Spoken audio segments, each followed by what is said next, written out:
It was May 2nd, 2004, approximately 11:30 a.m. And I was walking from my apartment with my girlfriend down this alley right here. And we were just sort of walking this way, and I looked up over at those phone lines, and we saw something that we really couldn't make sense of. It was a very shiny, metallic disc. I hate to say it, but that's what it was. And we sort of kept walking, looking at it, and when we finally got to the street corner, we kind of figured out that we were looking at something else. And at that point, I realized that I was only a block from home, where I could grab a video camera. So I did. I made the mad dash home, grabbed a video camera, and returned to the site where my girlfriend was keeping an eye on the object. And I commenced the filming. When we first saw it initially, it was large. I mean, it really did look like a hubcap hanging from the telephone lines, except it wasn't hanging. So we turned the corner here, and this is basically where we're just looking at it. And we're pretty much like, okay, that's not a balloon or anything we're familiar with. So we sort of kept walking to the corner and just stared at it for a while, until it hit me. That this was really something. There was a man also looking at it, sort of a bystander, and he said, wow, do you guys see that? And that's when I realized all three of us were looking at something extraordinary, and hence... So where was it from here? Point. From here? Oh my goodness, we're relying on memory here, but I would say you're looking at a high angle up through those telephone lines up there. If you go to the top of that telephone pole, you look at it around that area. Well, that was the weird thing about it. I mean, that's what really gave us the idea that this was something else.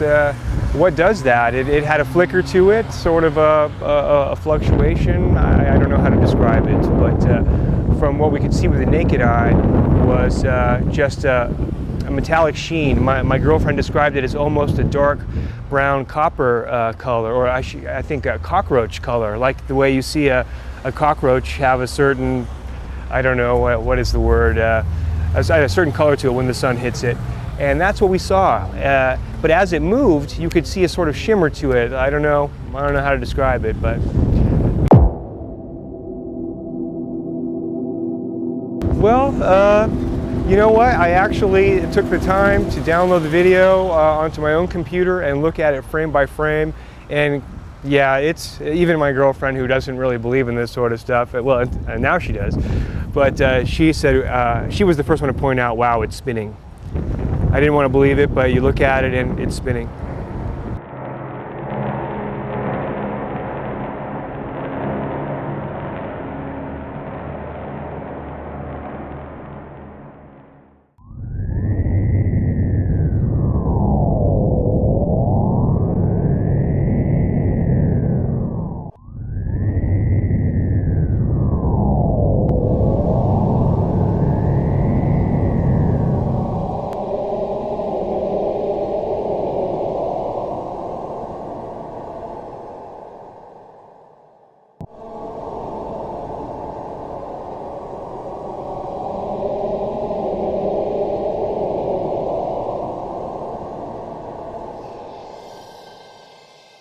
Consider the idea of a UFO arriving at Earth, which is allegedly a spacecraft coming to Earth from another star system.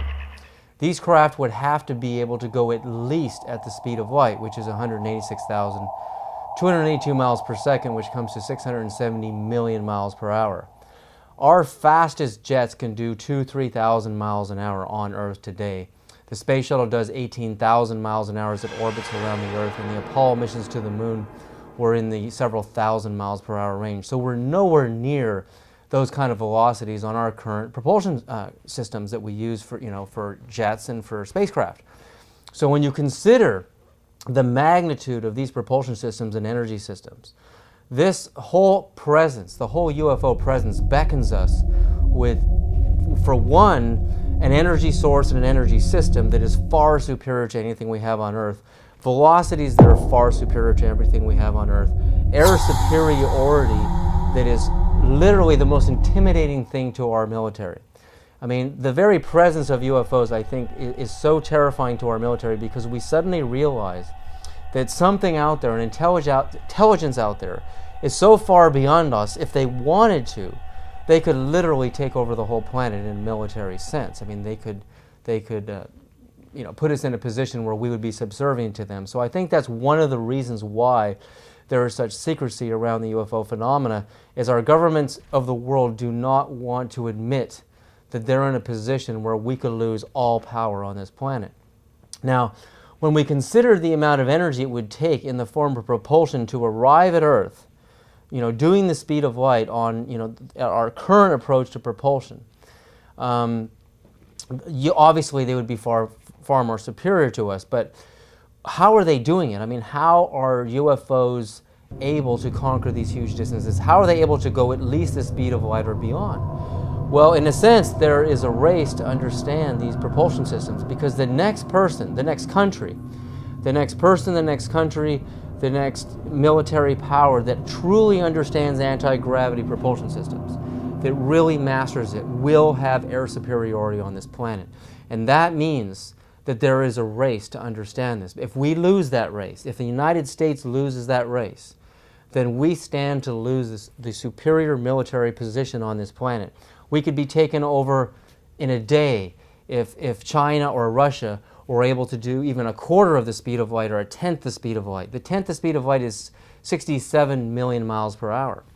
Anti-gravity technology, high-speed turns, sudden stopping, being able to accelerate beyond the vicinity of this country in a flash, means that we are going to be subjugate victims to this power. So to me, the idea that we're not studying UFO propulsion systems and UFO cases seriously in the United States, and in China and Russia in their universities, they're actually taking the phenomena seriously. Are we willing to risk that? I mean, as a nation, are we willing to keep laughing at the UFO phenomena and saying that none of this is real, and laugh at it and say that, well, this has got to be a figment of somebody's imagination? But what we're seeing here in Venice, California, and Sonora to come is clear footage that something's going on in our skies that we cannot explain.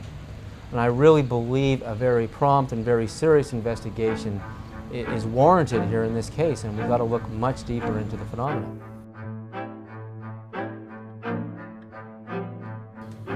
Welcome to the Los Angeles International Airport. One moment, please. What I'm about to tell you is true. I've got clear video footage of a UFO captured over Venice, probably over the Marina Del Rey area, on May 2nd, 2004 at 11:30 a.m. It's clear footage. This is not an airplane. It's not a helicopter. It's a disc-shaped metallic object, and you can see this kind of spinning energy field around it. And I want to report it, and also, standard FAA procedures. If any unidentified aircraft enter our airspace, we're supposed to militarily intercept them until they identify themselves. And there was no such thing, so I'm wondering if you guys even got this on radar. There was recently this case all over the news in Mexico where they had 11 UFOs captured on invisible infrared, and 3 of them showed up on radar. But this just happened, right after that incident, and this is good footage. This has to be investigated, and we want to know what it is. So how do I go about getting someone to look at videotape and filing an official report on this with you guys? Because you're supposed to handle this. Easiest ways, but I've also taken, because I'm a digital filmmaker, I've taken some zoom-in stills at the different pulses in the wave formations, and that's where you get, there's a triangular dark portal on the lower right at about 5 o'clock. There's these, what looks like 6 or 7 panels that are not attached to the main spherical shiny object, and there seems to be a spinning wave around it. But I don't know how much footage is on the internet, but I could also maybe meet with you and give you a DVD and just take a look at it. I just want to follow this, but I'm concerned in the sense that I can't say this is from another planet or anything, but it could be some experimental craft. It could be, for example, during the 9/11 attacks, many people complained that the FAA did not respond, and Andrews Air Force Base was north of New York, and there were no military jets present. And that's the concern in America right now. If someone is coming to attack us and they're unidentified craft of any kind, even if it's the Goodyear blimp, you know, you guys are supposed to be up there, you know, trying to do an intercept. And there's no intercept here at all. And this is a very strange looking object.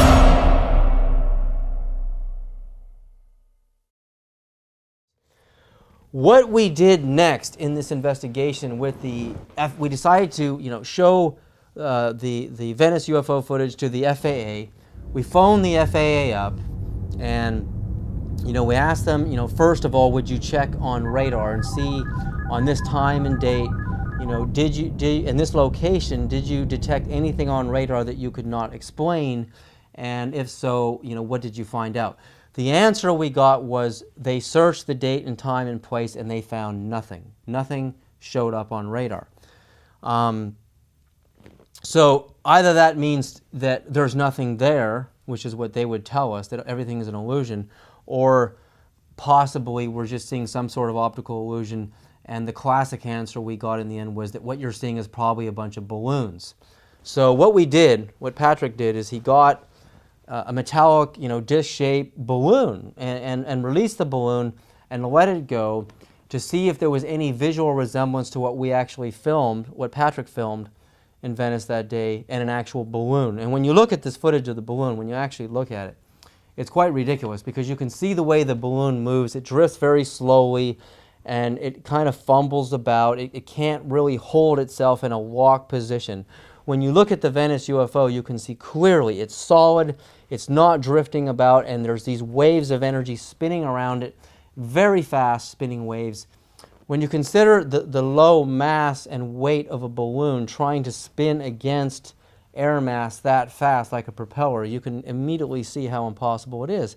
And when you look at real footage of airplanes and helicopters and all the other answers the FAA tries to give you, that what you're seeing is not really a UFO. It must be either a flock of seagulls or a helicopter or, you know, something that can be explained. But when you look at the footage and you look at everything they're saying it is, from balloons to helicopters to airplanes, you can clearly see that that is not what we were looking at here.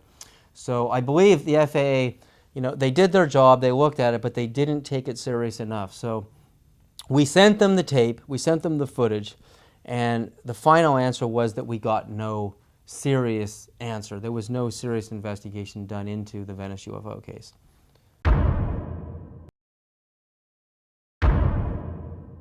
It's time to get some Mylar balloons. Okay, well, for those who have never done it, I'm driving around with a bunch of Mylar balloons, and I can tell you it's pretty difficult. They're kind of swimming around in the back seat, but they're pretty fresh. They were just filled with helium at 11:40 a.m. Saturday, June 12th. It is now 12:08. I'm almost home. You can see them behind me. These things are freshly filled from Oz in Santa Monica. And we're on our way home now. Back here in Venice Beach. And first one is in the kitchen. And this is the bad boy. Oh yes. We have ourselves here a genuine UFO Mylar balloon.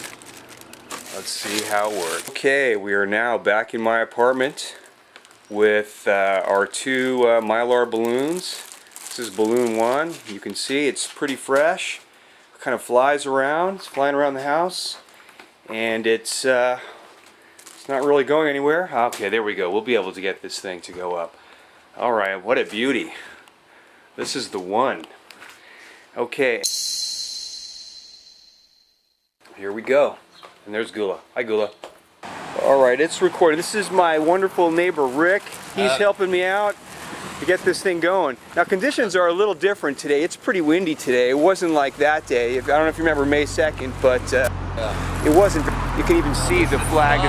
Rather good. Well, that's good. I hope so. Yeah. Alright, well, let's see if we can do it without causing any major car accidents. There we go. Alright, so, what do you want to do? You going to go? Like behind this.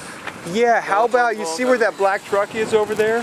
Yeah. Maybe just from over there, and see if you can just throw it up. See if it'll even go anywhere. Okay, brother, thank you. Oh man. Here we go. This is the official Mylar balloon experiment. So, across the street to that other one. That's good enough, I guess. Let's toss it up.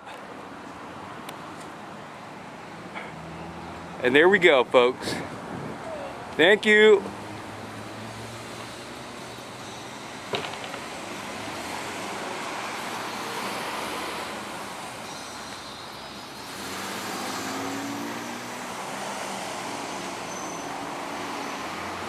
All right.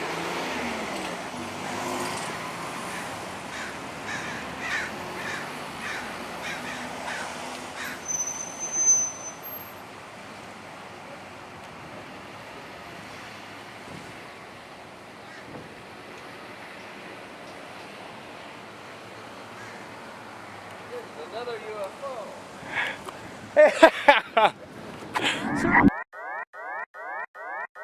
This is awesome. It got airborne. Oh man, I can't believe they're coming. Shoot it down. All right, thank you. Let's see, where are you? Here we go. Okay, we got ourselves a Mylar balloon. It's going. It's too bad it's so windy because I don't want it to blow out of sight before we actually get a chance to get this thing. Yeah, well, I tell you, it's getting a lot higher than I thought it would. I hope it's not going to cause any accidents.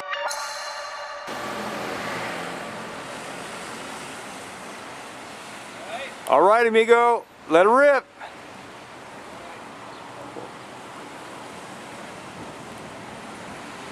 Mylar balloon number 2. There we go.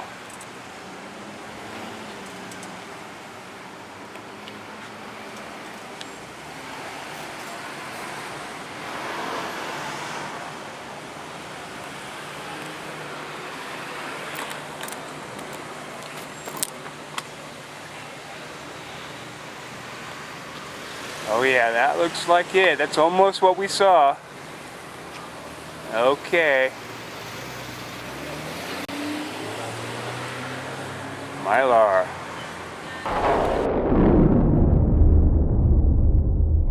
I'm packing. I'm getting my stuff together. Camera bag and all that. I got Gula here, and I can't go anywhere until I take Gula for a walk. So we're gonna take a little walk, me and Gula. All right? Right, Pooch? Gula, come on, baby. Let's take a walk. Good girl. Oh boy, let me put this in there. We're gonna go. Hang on. Hold still. Hold still. Let's go. Oh, Key, what are you doing around here? That's Key. For me, it's time to head to Sonora.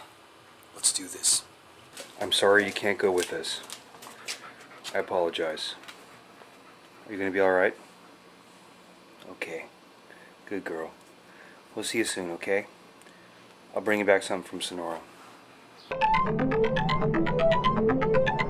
Okay, on March 25th, my brother was working out and noticed on his back was this big bruise on the small of his back. And when I looked at it, there were 4 indentations on it in a diamond shape and 1 above it. I asked him what happened, and he had no clue what I was talking about. I took him into the bathroom.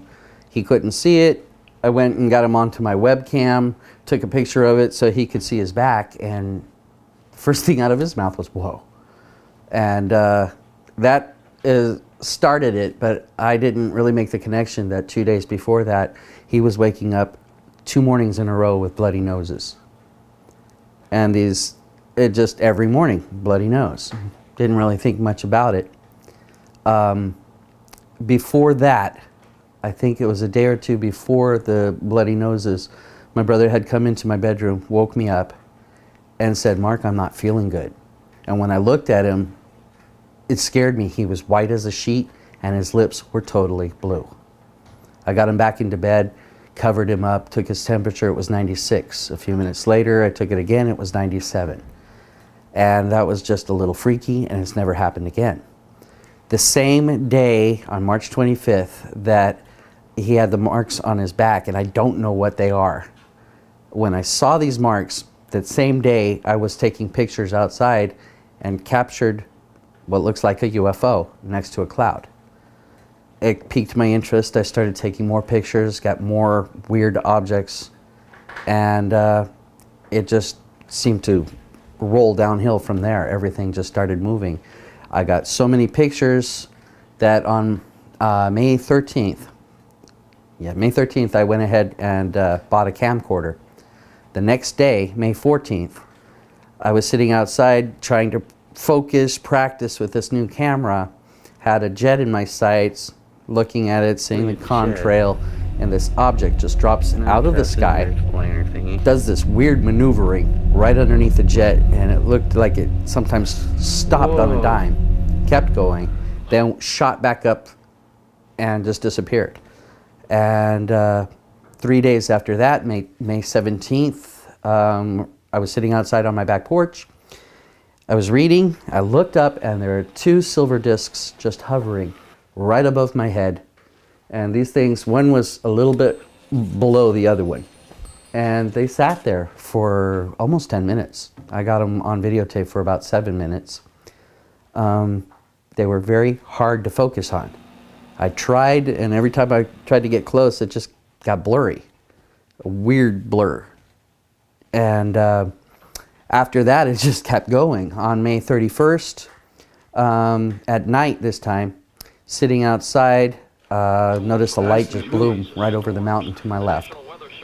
As I looked at it, I focused my camera on it, I noticed there were two lights. And they were traveling east, then turned south, and went right in front of us. And as they were traveling, there was a helicopter going the other direction, and this thing passed right by the helicopter. After it passed the helicopter, I noticed there were three lights. My viewfinder on my camera is black and white, and I didn't notice until after I looked at the footage that the lights were actually colored. And there were two red lights on the outside and one green in the middle.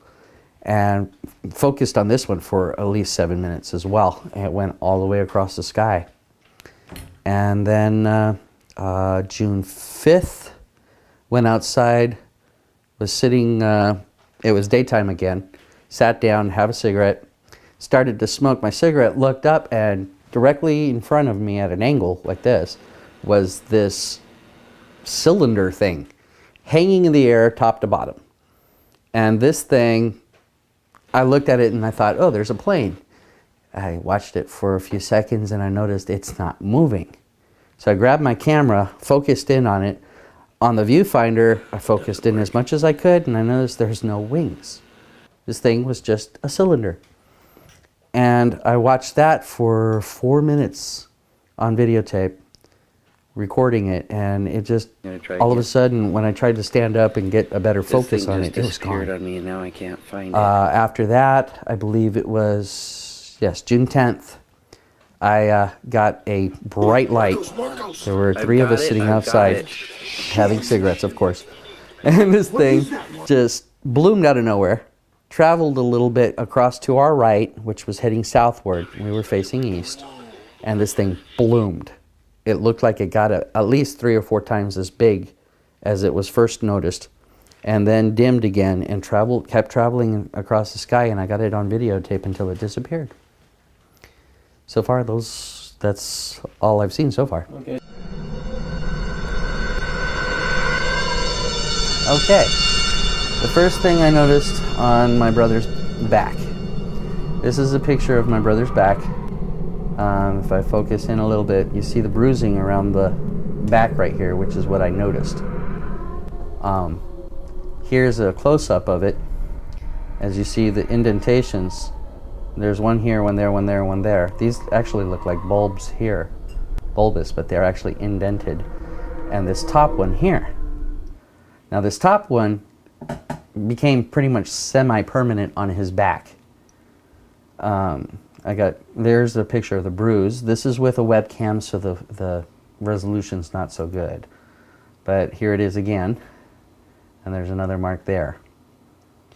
Then I also noticed my brother was scratching at his ear, and that freaked me out, and I asked him, Jed, let me see your ear.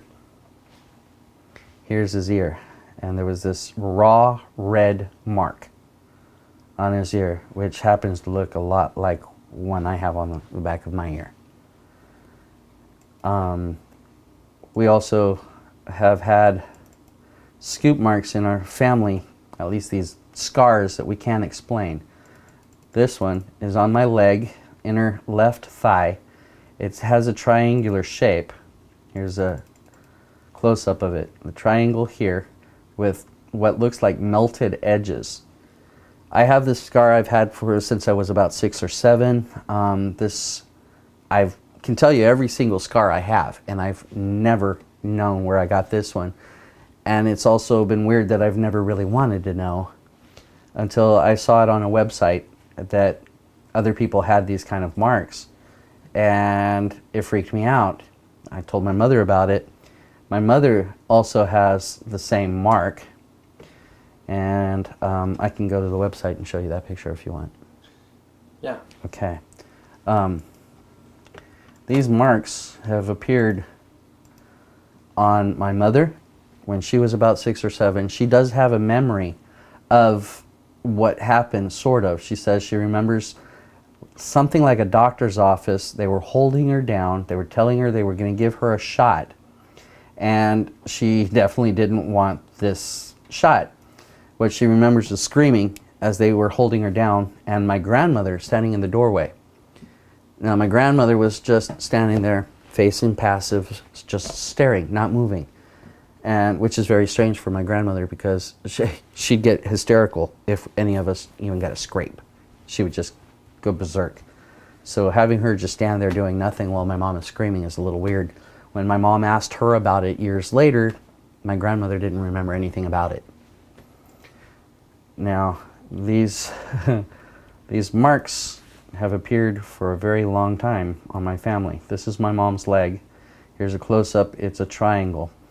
She thinks it was melted at one time, yet it's very faded now.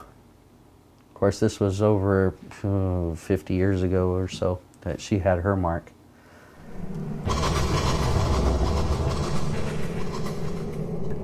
Recorded on digital camera was this one. I was taking a picture of this cloud formation and noticed this object that was not there, at least visibly to me. This object just appeared. And I don't know what it is. It's out of focus, but it looks so disc-like. That one freaked me out very much. So, can you stop it for a second? Where were we? Oh, then I got this picture. And as you can see, it's just a formation of clouds. This is the actual size, and over here was this object. I'm going to focus in on it. This is definitely disc-shaped. And this one totally freaked me out. Is that the one with the X's on it? This one, no. This was the second one I took. The one with the X's is, this is going to take me a second to find, was right here. This one, I was taking a picture of this contrail that the jet made and saw this thing in the sky, and as you focus in on it, it definitely takes on a ship-like formation with 3 darker spots that are portals or something. This object seems to have this line underneath it that looked like it was moving right when the picture was taken. Hold that little guy in there, that little mouse. Right here? That little, yeah, I'm just going to focus on that. Oh yeah, those are X's. Boom, boom, boom. Yeah, there it is. This is a close-up done. They enhanced it on the website, and you can definitely see either a diamond shape or a disc shape with some kind of weird wave around it. Plus the 3 that were X's are actually circles. Wow. And I can blow it up for you. There it is. It was these pictures that made me decide it's time to get a video camcorder. And on May 13th, I went and bought the camcorder. May 14th, as I'm practicing how to use it, is when I first got the jet and the UFO. This was May 14th. This will be a shed. Not passenger flyer thingy. This is our passenger flyer thingy. Whoa. Holy shit, Whoa. there's a UFO. Holy So shit, when was this the shot? UFO. This was May 14th. May It was in the 14th. camera, it was following the plane.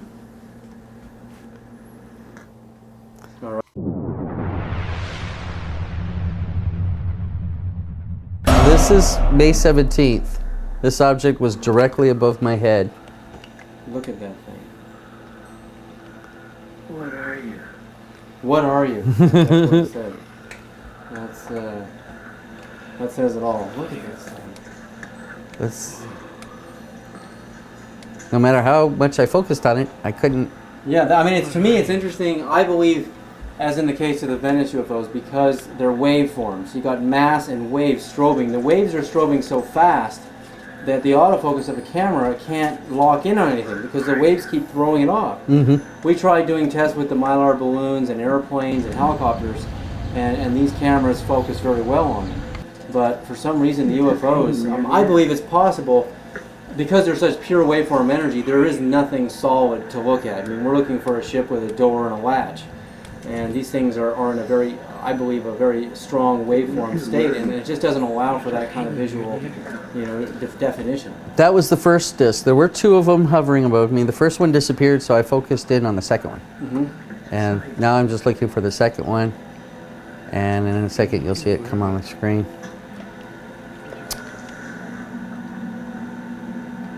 One was hovering above the other. This one's higher than the other one. Luminosity on that thing. It's just, and the dark sides. Freeze frame. Let's freeze frame this for a second. All right. When you got a good shot on it, right there, and let's try when it's zoomed in a little more. There you are. What gets me is the way it changes shape. Yeah, I mean it's constant. It's pulsating. You can see the different. Look at the wave around it. It's just that's what you're talking about? Now notice the four or 6 points around it. Patrick's UFO in Venice has the same thing.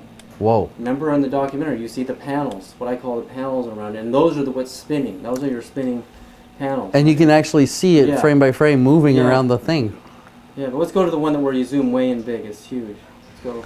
Okay, so Fast forward it. You're going to come in on it. I love that one. Okay, let's see if we do it that way. No. Okay, come on.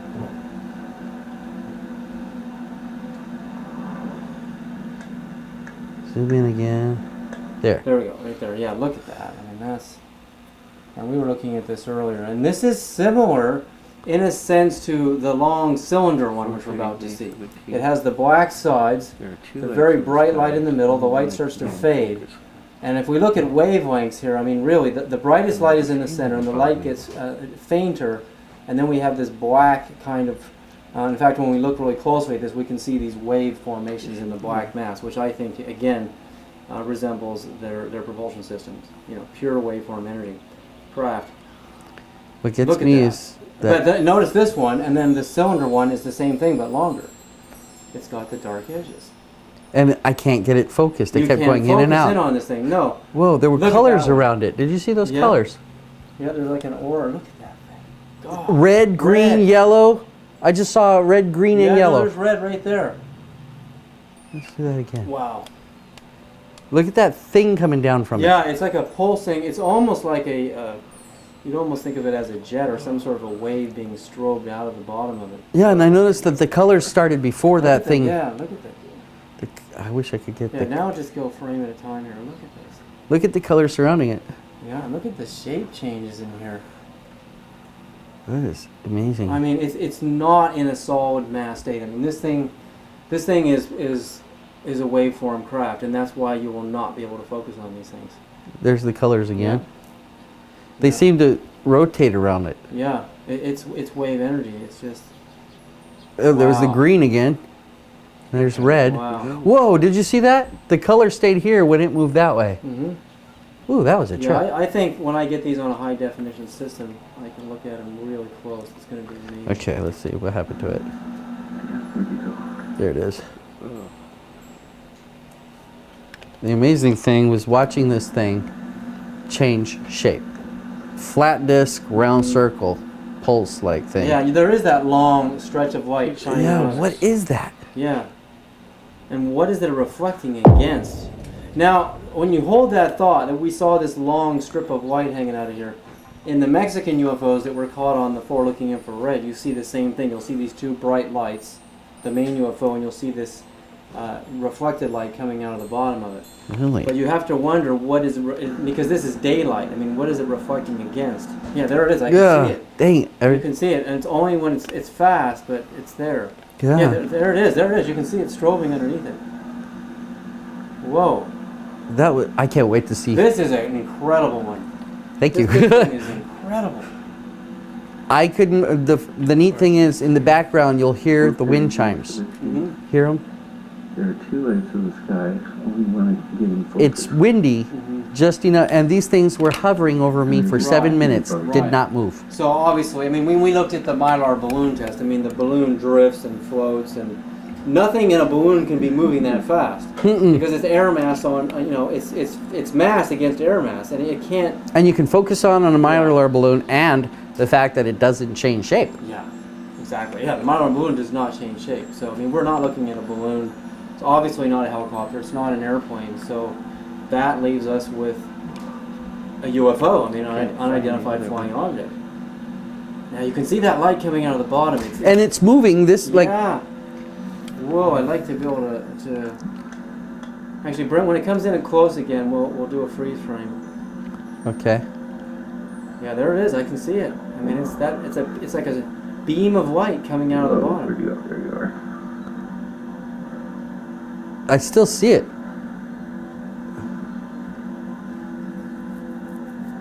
The picture.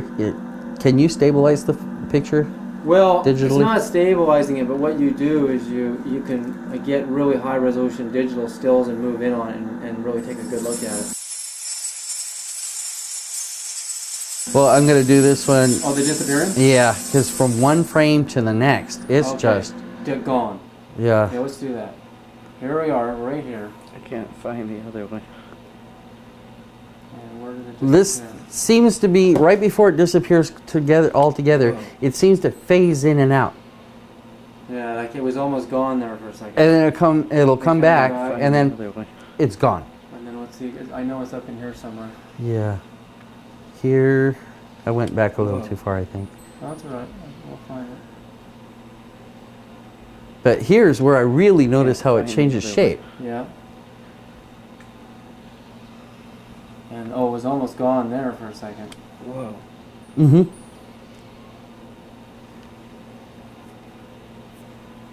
There, I did it again, and pretty soon it's gonna It's just almost gone there.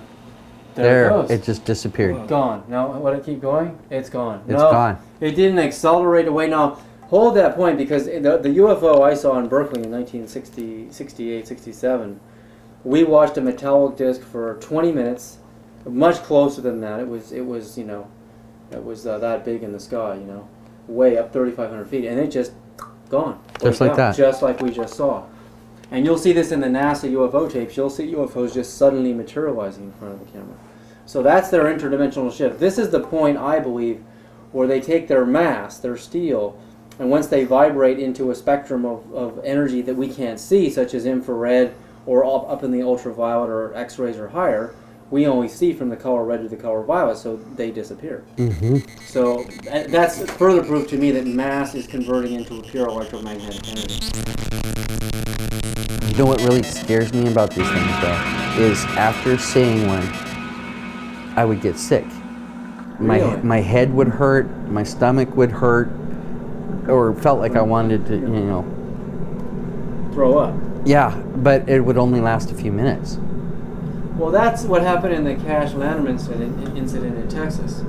What's that? Well, Betty Cash and her son and grandma and my mother saw military helicopters chasing a UFO, and it was very hot and bright, and they got radiation burns, lost their hair, got very sick, threw up for weeks, and so that may It may, and they got burns on their knuckles and their hands. I got burns on my hands that won't go away. That maybe was causing the marks on your brother's body and your body and your mom. Is that when they come near, maybe when you're sleeping, there is an energy exchange, and that is causing some sort of. That's why it look my scar on my thigh looks like it's melted. Yeah, like it's melted because we're looking at radiation. Yeah, these are highly radiated craft. No lights on this. All of a sudden, it just appeared over our mountain. When I thought it was one light, when I focused in on it, there were two of them. One brighter than the other. See, there was just one light. There was no FAA light, no blinking lights whatsoever on this thing. Yeah, the FAA requires that all aircraft have identifiable blinking lights of different colors, which whenever you see a real aircraft, a helicopter, you have to have those lights, and there's no blinking lights there. So this is not an And I've FAA took some certified comparison shots of airplanes at night with their lights on. In fact, one airplane had the blinking red and green light as it came over. as it goes by this thing. Yeah. Oh, I didn't know it was a helicopter at first. I thought it was a plane. Yeah. But this is a triangle. And describe how you understand. I mean, At first, I didn't know what it was. I thought maybe it was either two objects or just one with two lights on it. But as you notice, there's a third light appears. It's very tiny. Can't barely see it. I didn't see it in the viewfinder. Now it's over the tree. There's a huge pine tree in the back. Oh, okay, good. Did you see that airplane going across the Here's where I back up. There it is. and You see the blinking light on there's it. the blinking light. Right next to the damn. And it does it again. Yeah. Blink, Flashing. blink, blink. What the hell is that? And this There's is solid, three no lights now. blinking. And there's your triangle formation. And that's Yeah. obviously a triangle. fuck is that? And it was huge. Huge. Because it was behind the helicopter. The helicopter looked half the size of this thing. Yeah. It did. And this thing was Oh, huge. I gotta send this to Brian. I didn't notice, but it has two red lights on the outside, one light on the green, in the middle. Green light. That's incredible. I mean, that's an ominous sighting. Okay, this is weird. And you're listening to Art Bell right now. Well, that's actually George Norrie, Coast to It Coast. just went by that star. Coast to Coast had just started when. Well, you can see in the formation. I mean, this is the triangle spinning like this. I mean, you can see the positioning of the Okay, I lights. hear a This is- helicopter. Oh wow! You see how the Did it positions just go behind a spin? tree? Now it just went behind that small Yeah. pine tree out there. Okay, at my angle. Okay. Oh, it's got to be huge. Because I know how far away that tree is. You're about ready to leave over that house. Yeah. And now it's gonna go right behind the apartment over here. Wow. Dude, this is a trip. Where'd he go? It just disappeared on Behind me. the house Gone. down. It went behind the house.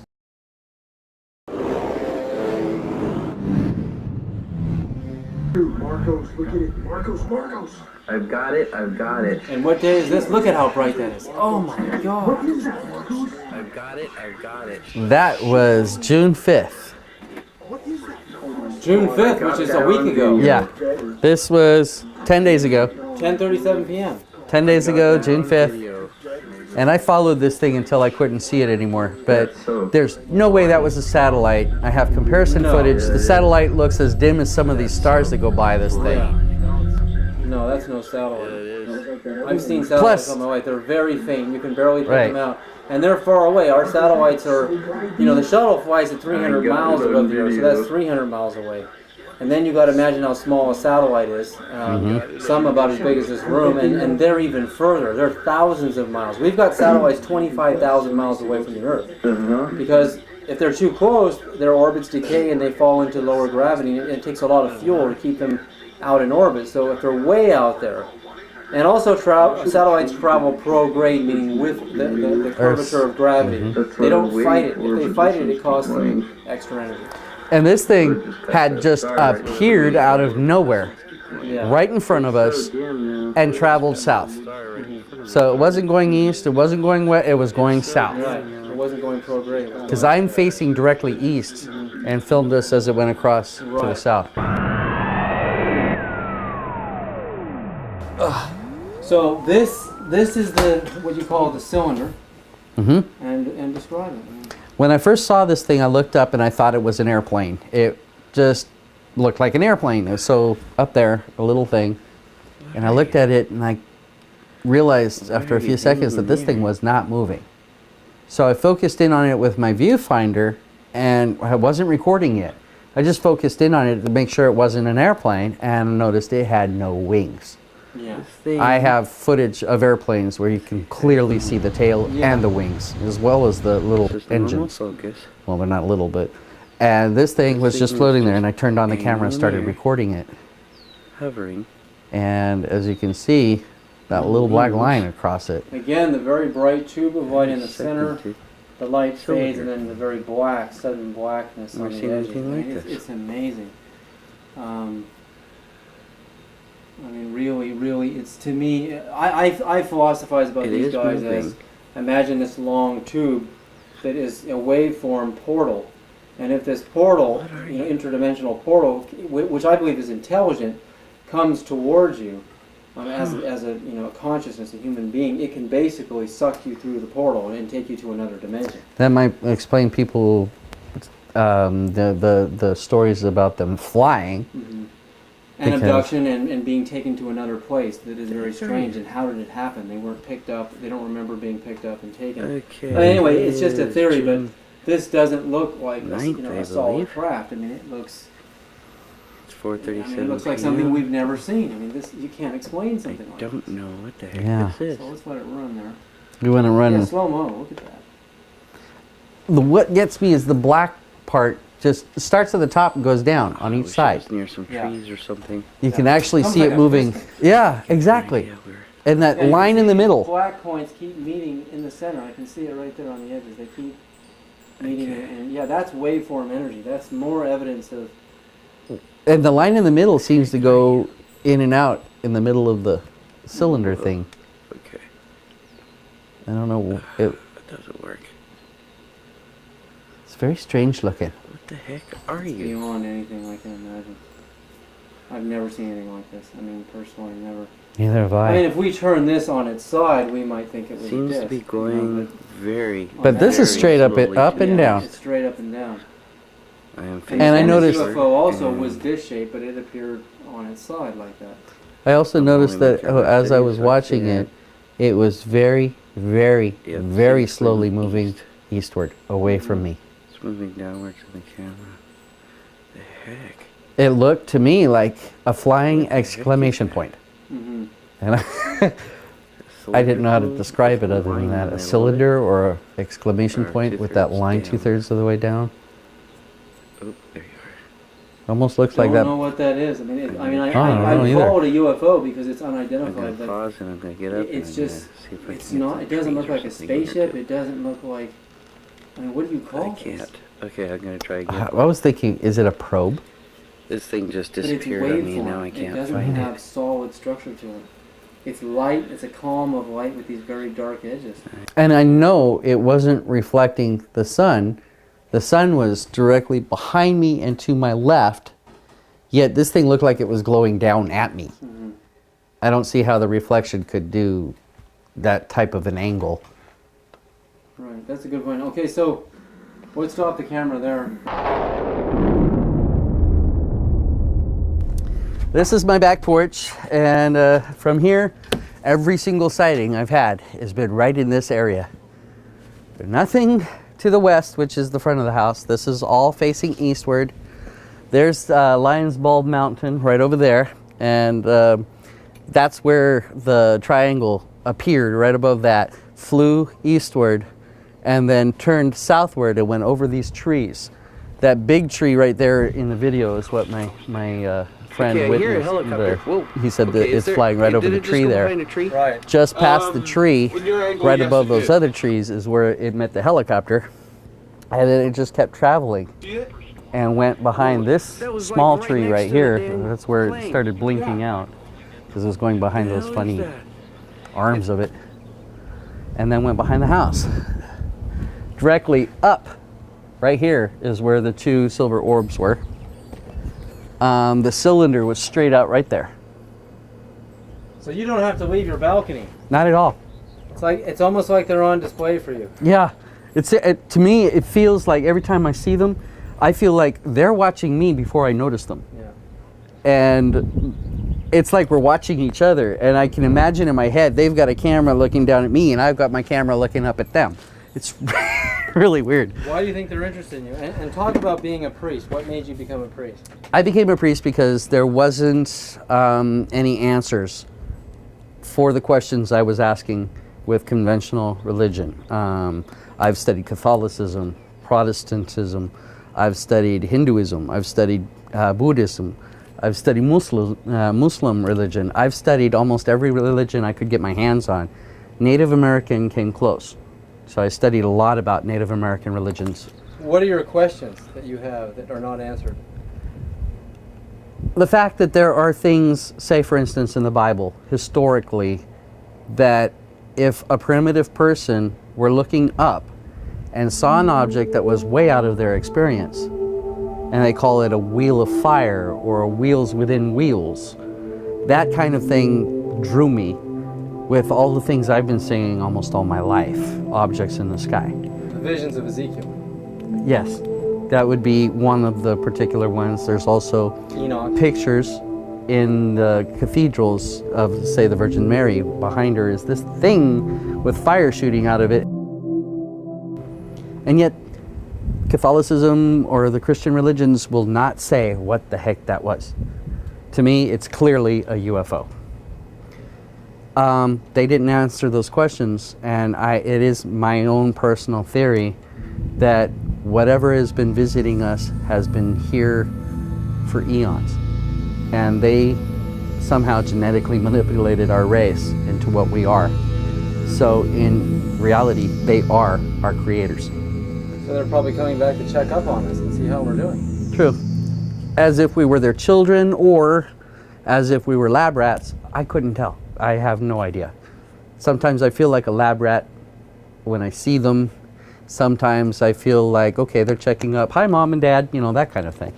But there is no answer for me in those particular religions, so I thought if I became a priest, I could do the research myself and come up with my own answers. Talk about the pillar of fire in Moses and look at the pillar of light we just saw on the tape.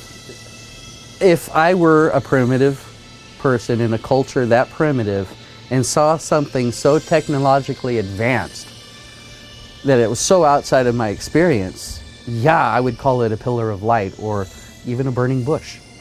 How would you, I mean, this thing is reflecting sunlight or making its own light as it's sitting there, maybe even on the ground.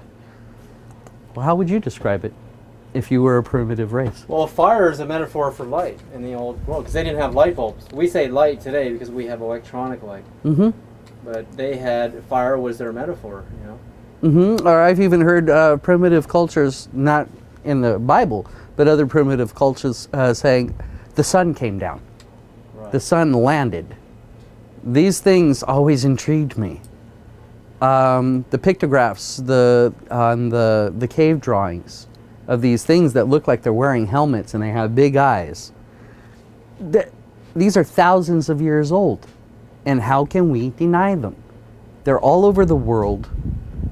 They have a connection. If you put it all together, I believe you've got a puzzle, maybe with some pieces missing, but a puzzle of a hidden history of humans.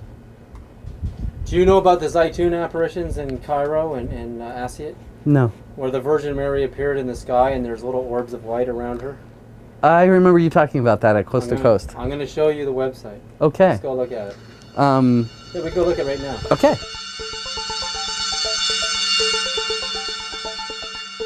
The website we're going to go to see the apparitions of Mary and also the orbs that appear around her is www.zeitun-eg.org.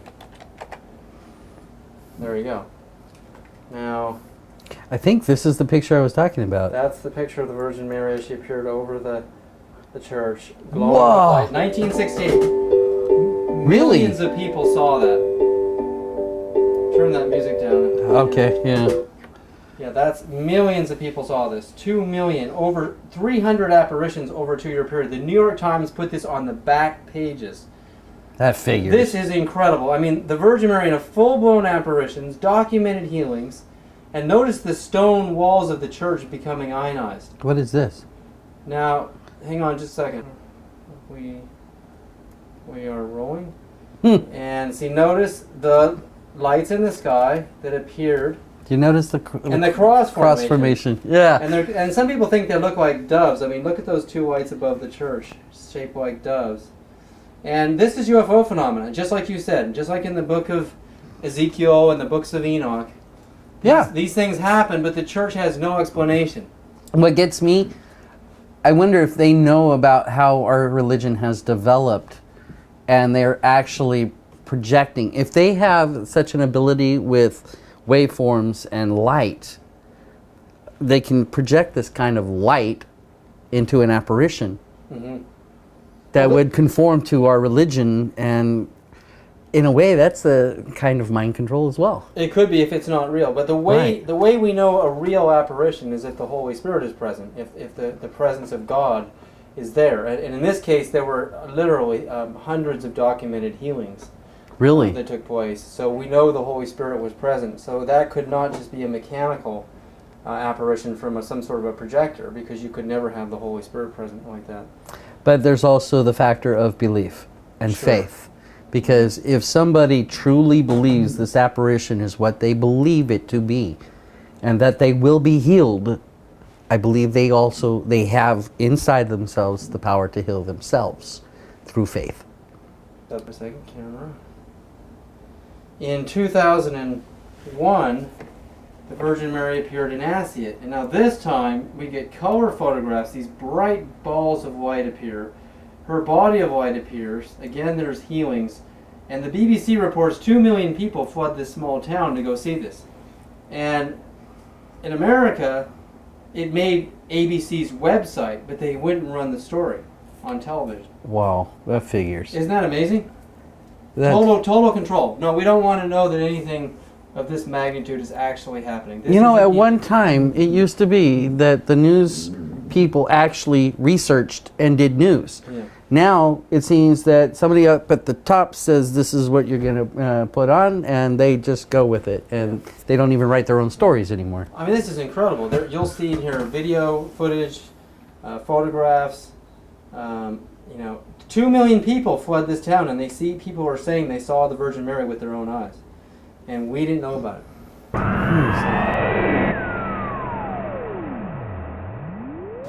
Well, just after you finished, just after David Sereda finished interviewing me and we were discussing the footage, he left and just drove off when I went outside, sat down, saw a flash in the sky, and looked up, and I thought I was seeing a reflection of the sunlight on an airplane.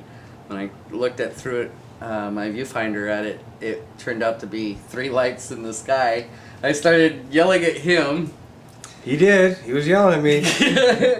I kept saying, "It's right there! It's right there!" He said he couldn't see it, and I started yelling, "Please, please, go call David back. Call him back. Call him back. Call him back." And he's like, "Well, he's already gone." Rub it in my face. Keep rubbing it in my face. That's right. Yeah. And where were you looking, Patrick? You were out there. Yeah, I was out there, and he saw it, and he initially claimed it's got to be an aircraft, and that's what I sort of stood down. I kind of put my camera down, and then I heard his voice rise. There was a tone of alarm in his voice. He said, "Oh no, I've got 3 points of light," or what was it that you said? I've got a triangular shaped craft. I've got 3 lights. There we go, 3 lights. Formation. Volume. Oh my You want to God. rewind? Where are they? It's above the tree line. It's moving to the south again. There's no FAA light on that thing. Going.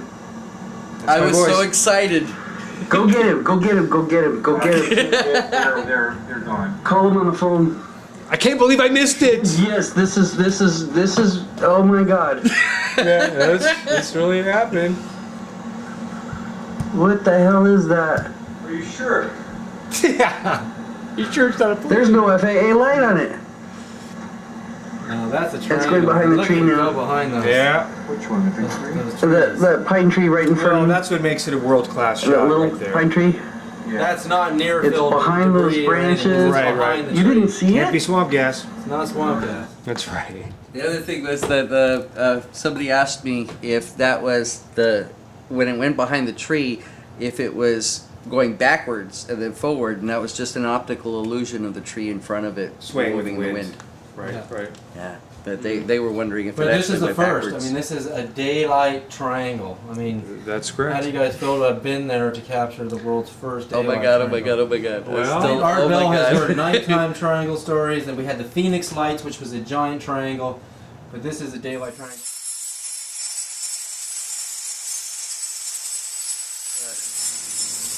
Dude, get your camera.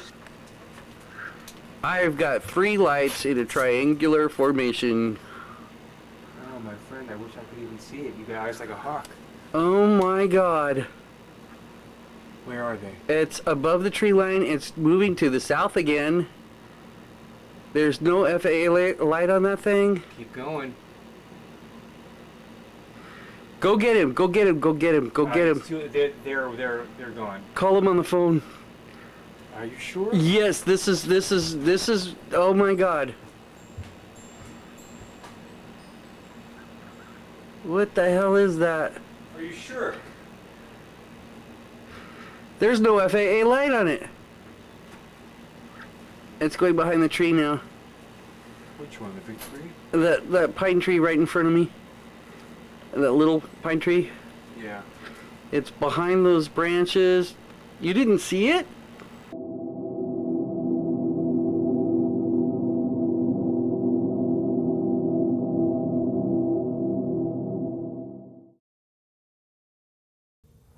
In the late 1980s, I had a long conversation with NASA's head of propulsion, power, and energy, Dr. Earl Van Landingham.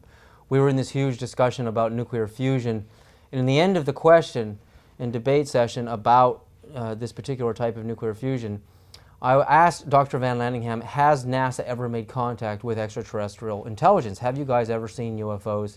You know, what's going on here? And he said, no, when you consider the amount of energy it would take in the form of propulsion for a spacecraft to be doing the speed of light from our nearest stars, Alpha Centauri A and B, are 4.3, 4.2 light years from Earth. That means doing the speed of light constantly in a steady stream of movement without stopping for tea and donuts and dinner all the way from that star system to Earth. It would take 4.3 years to get here. Sirius is 8.7 light years away, so it would take 8.7. That's at the minimum. If they could be doing even 99% the speed of light, the energy required to go that speed would be so massive, Earl Van Landingham was saying, that every amateur radio astronomer in the world and every astronomer in the world would see this beacon of a ship just moving towards the planet Earth at this tremendous speed. And he said we would see the signal, the energy signal, well in advance of the arrival of the spacecraft. And we have never seen anything like that yet, he had said. Now, you could never hide an event like this. I mean, this is something that he's saying that everyone would see. So what does Earl actually mean? How much energy does it take to get mass or spacecraft to even do 99% the speed of light? Well, in particle accelerators, we accelerate the subcomponents of atoms, protons and electrons and muons. We can now get them in these giant synchrotrons. We can accelerate them up to 99.99% the speed of light. And the energy required to get matter at that velocity is 1 trillion electron volts or greater. Well, that is such a staggering amount of energy.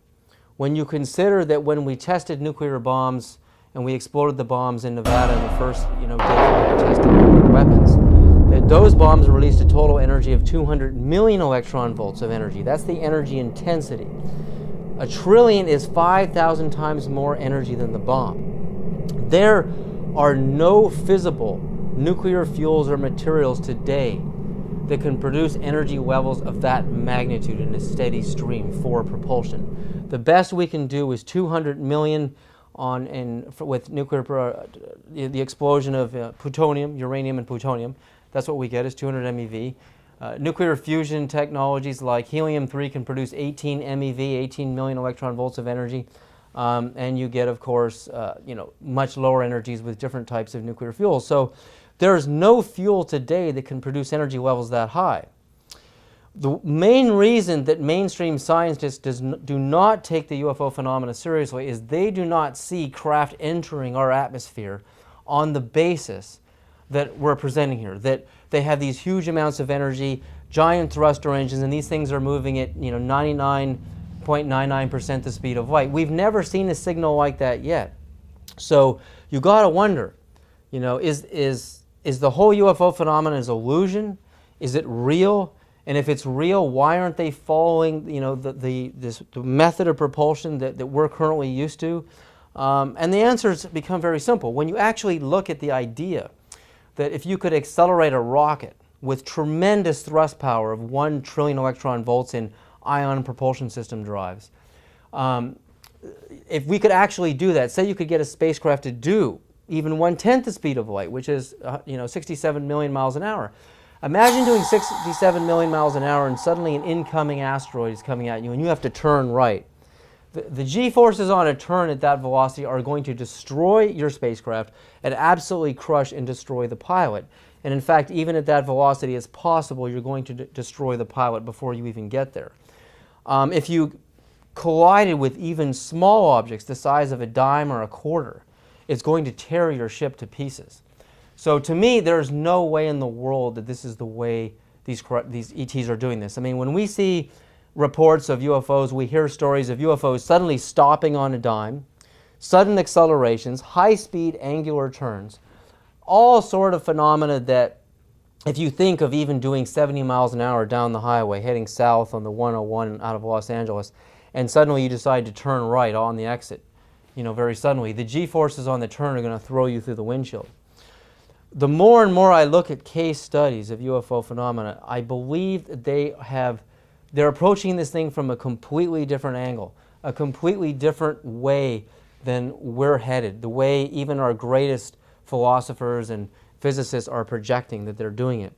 Some of the ideas today are, for example, wormholes. Wormholes require the negative energy of 100 million suns, the negative energy that they put out for an entire year. There are 100 million suns in our galaxy alone, the Milky Way galaxy. Imagine all of the negative energy our sun puts, every sun in our galaxy puts out for a whole year to make one wormhole with a narrow snout enough to fit a quarter or a pencil through. As that snout gets wider, the energy required is even larger. We think of exotic ideas like Bob Lazar, who said he saw craft at Area 51, is saying that they're using gravity generators, and he actually believed initially that these craft were using an exotic element known as element 115, which is capable of producing energies high enough to get maybe 80–90% the speed of light. But again, he's talking about a fissile nuclear fuel that can produce energy levels that high. And again, if they were doing it that way, we would see these craft, mass craft, moving through space at these incredible velocities, and we'd be able to detect those signals well in advance of the arrival of the spacecraft, just like Earl Van Landingham had stated at NASA, and we've never seen anything like that yet. So when we go through exotic ideas like Robert Lazar's, and even the idea of creating gravity generators, we have to understand that gravity is the most misunderstood and undiscovered area in nuclear physics today. Of all the nuclear forces, gravity is not truly understood. We have not found the graviton. We do not understand anti-gravity. We cannot duplicate gravity in gravity generators yet. We're still working on the problem. But if you look at the problem of gravity in Einsteinian physics, if you're going to increase gravity or create a gravity generator in a craft, you have to increase its mass, because gravity and mass are proportional. Now, if you had a gravity generator in your craft, and even though your gravity of your craft could hold your body and your craft in place, when you're going even 1/10 the speed of light by a planet, by the sun or another planet, the gravitational forces on that planet and sun are going to affect you. You're still going to get G or gravity forces on your body. You cannot make sudden stops and high-speed angular turns if you have a gravity generator, because you still have mass. So with all of the problems on the current approach to physics and propulsion, I believe, in essence, what these craft are doing is taking their solid mass and transforming mass into a quality of light. In essence, I call it reducing the weight charge or mass effect of the craft. We're not changing the protons, neutrons, and electrons in that mass state, in the atomic structure of the craft, but we're actually reducing the effects of mass so that the craft actually resembles what I call a zero mass principal craft, meaning it has no weight charge. Now, if we run a zero mass spacecraft through Einstein's formula equals mc squared, if energy is equal to mass times the speed of light squared, if the mass of your spacecraft is zero, then the energy required to go the speed of light and beyond is also zero. So what I believe they're doing is they are transforming their solid mass into pure waveform or light energy. Once they're in that state, they're able to, if you're zero mass and your pilot is zero mass, your craft is zero mass and your pilot is zero mass, you can suddenly stop on a dime and experience no g-forces. You can suddenly accelerate and experience no g-forces. You can bounce off the walls and turn right and experience no g-forces. And you can attain the speed of light on tiny impulses of energy. Initially, a gravity or wave generator, I believe, in the center of the craft would have to transform the mass of the craft with waves. Waves of actual electromagnetic energy are going to have to do this to the craft. You're not going to see rockets. You're not going to see thruster engines. There are no reports of loud thruster engines and rocket engines around UFOs. All you see is solid metal craft or pure waveform or light energy, levitating above the Earth, defying the laws of gravity, defying all the laws of physics. Now, if this theory is correct, I believe a very deep investigation should be, brought into the concept of actually how you transform mass into light. And I think I have some very profound ideas on how that process takes place. But once you can consider the idea of a craft turning itself into pure waveform energy, all it has to do is start to vibrate into higher waveforms of energy, higher than, for example, the human eye sees from the color red to the color violet. We see white light energy with the human brain in most of our optical cameras, and that means from color red all the way through the rainbow spectrum to the color violet. Beyond ultraviolet, you have ultraviolet near, far, and extreme, and above that you have X-rays and gamma rays. Now, once a craft jumps into these higher dimensional frequencies, it can be invisible to the naked eye, which means you cannot actually see it. That means it could be traveling to Earth at light speed and beyond, but we wouldn't see it with normal optical cameras. We would only see it in invisible spectra of light. You might also see it down in the infrared, which is another invisible area of the electromagnetic spectrum. And once those craft are traveling at these, way beyond the speed of light velocities, when they get near the Earth or even in the Earth's vicinity, they can remain invisible. But when they want to become actual visible, they can slow their frequency of their waves down to a spectra that we can actually see. Now, all throughout the UFO, recorded video footage you're going to see in the California cases, in Sonora, California, Mark Olson and Patrick Uskart's footage in Venice, California, you're going to see solid mass craft, but you're also going to see wave distortion moving around it. The waves that you're seeing moving around the UFO, I think, are evidence of what I'm talking about, that they are actually using waves to, magnetic waves to transform mass into pure waveform or light energy. I really believe that the closer you look at the phenomena, you're going to see more and more evidence of that concept. Although the very details on how you would go about transforming mass into light are very precise. I have more work in my other film, Evidence the Case for NASA UFOs, which people can see at ufonasa.com.